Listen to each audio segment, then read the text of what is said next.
now we are with the director extraordinaire, I'd say, because Barry, you've been director for this company for more years than. Oh yes. Please say. I came here first in 1988, so that means I've been with them for 36 years. Wow. I've had a couple of years off when they decided to do shows that were not in my repertoire. Right. Yes. And there's not many of those. There aren't many of those. No. So the first one here was Gigi. Ah, right. Yes. Yes. Which they'd seen somewhere away. They'd had a coach trip somewhere, and they were on the point of changing their mind. And I said, well, come and see the first few rehearsals and see what you think. Well, they stuck with it, and we had a wonderful success. Oh, fantastic. And at the end of that run, I said to the company at the after-show party, I never do more than 3 consecutive shows with the society. And this is, I'm not sure if this is my 33rd or 34th. That's but it's quite incredible, yeah, really, yeah. you know. But Britain Ferry means even more to you because you have now settled in this area. Yes, I'd never been to South Wales. Well, not to this part of South Wales. Nearest had been sort of Ross and Wye and Hereford and that way. And when I came in '88, I instantly found an attraction to the place, and the people are so lovely. They're so friendly. I'm not being sycophantic. I do really mean this. So by about 1990, I went home and I said to my parents, when I retire, I want to settle in Britain Ferry. And in 2015, I had a phone call to say that one of the houses I used to have coffee with was up for sale. And I said, right, I'll buy it. And I moved here with my mother, who was 92 at the time, in 2017.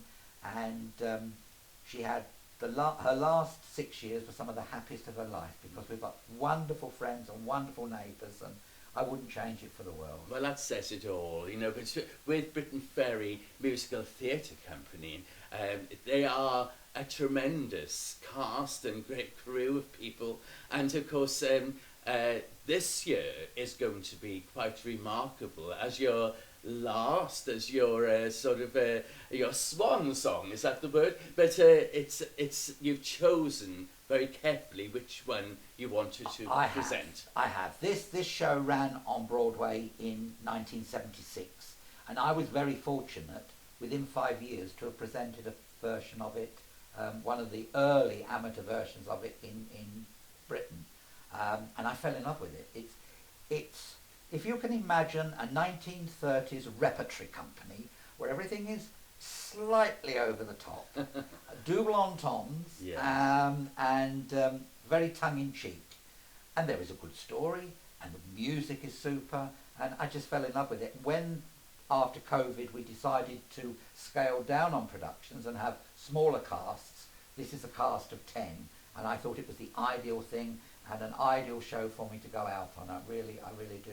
I do enjoy the piece. And you've collaborated with some great people as well, not only musically but also creatively when it comes to the set itself. Yes, I'm one of those very fortunate people. I have a vision of what I want, and I can make anything in cardboard and balsa wood. I can do anything like that.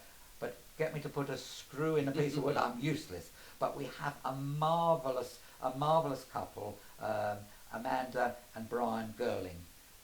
And they came along and they've made my vision a reality, and it is like a stately home. It's like a country estate that they've built for me in the community centre, and I think it's worth the ticket price to come and see that, let alone to see the show.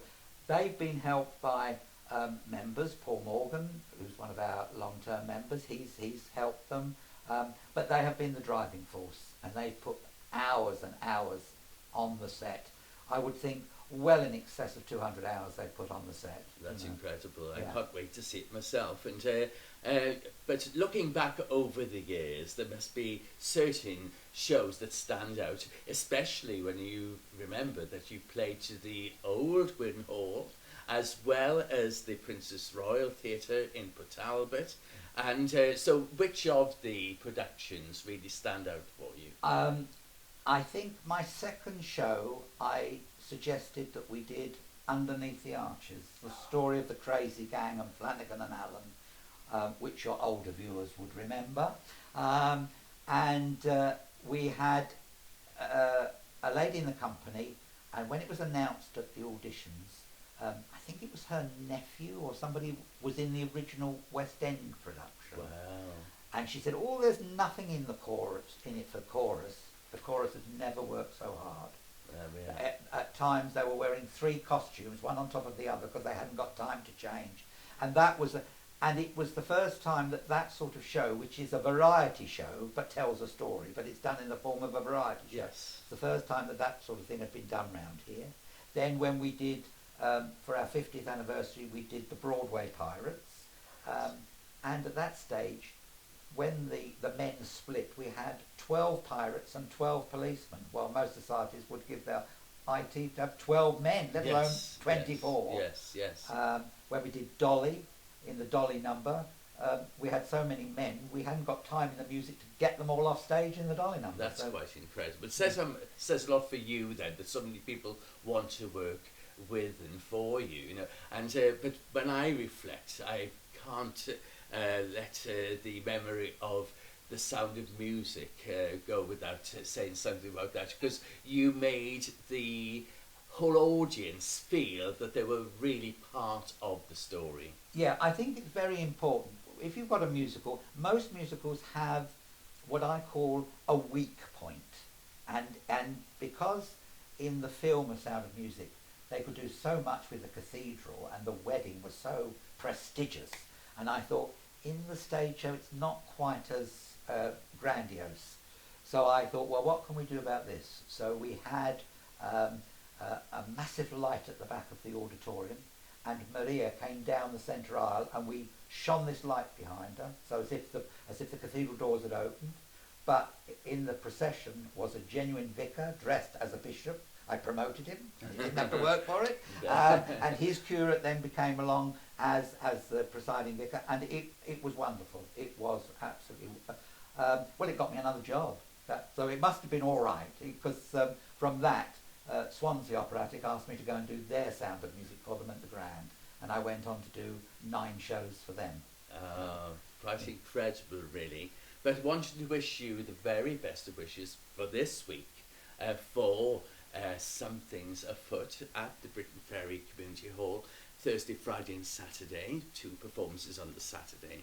But I'm also wanting to thank you so very much, Barry, not only for working with so many, it would be in the hundreds of people who have worked for you and with you in this area, but I'm wanting to say a wholehearted thank you on behalf of the thousands of audience members, and how you've brought such fun for rehearsals, feeling that you're part of a really good show, but not only that, making entertainment for the hordes of people who have enjoyed your productions in the South Wales area, but particularly with your home society, Britain Ferry. Very, very best wishes for your future, and congratulations. Thank you very much. Thank you very much. Thank you. Thank you for watching.